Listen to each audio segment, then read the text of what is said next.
Çështja e detit mes Shqipërisë dhe Greqisë do të vendoset edhe një herë në tavolinën e negociatave mes dy vendeve.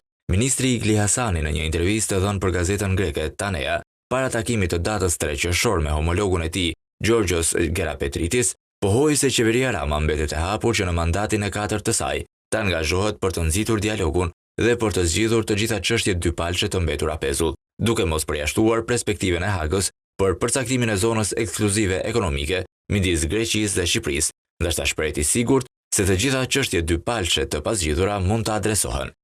Qeveria shqiptare mbetet e hapur dhe plotësisht e angazhuar për promovimin e dialogut për të gjitha çështjet dypalçe që janë pezull. Ne marrim pjesë në këto diskutime me frymën e respektit të ndërsjellët, me qëllimin për të arritur zgjidhje të drejta dhe të qëndrueshme që pasqyrojnë interesin ton të përbashkët për marrëdhënie të mira fqinjësore dhe stabilitet rajonal. Nëpërmjet dialogut të vazhdueshëm dhe bashkëpunimit konstruktiv, ne besojmë se është e mundur të adresohen të gjitha çështjet përkatëse në mënyrë që të përputhen me rregullat ndërkombëtar, duke u bazuar në lidhjet e thella historike dhe afërsinë gjeografike që lidhin dy popujt tan prej brezash.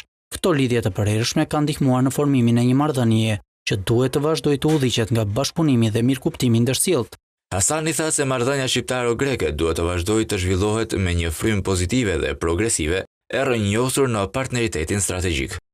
Me Shqipërinë në një fazë kyçe për antarësimin në BE, tashmë janë hapur 4 grup kapituj negociatash. Ky është momenti i duhur për forcimin e lidhjeve, jo vetëm në kontekstin evropian, por dhe në fusha si infrastruktura, burimet e rinovueshme të energjisë dhe shkëmbimet ndërnjerëzore. Mbështetja e vazhdueshme Greqisë do të mbetet thelbësore, ndërsa punojmë për të sjellë më afër vendet dhe shoqëritë tona.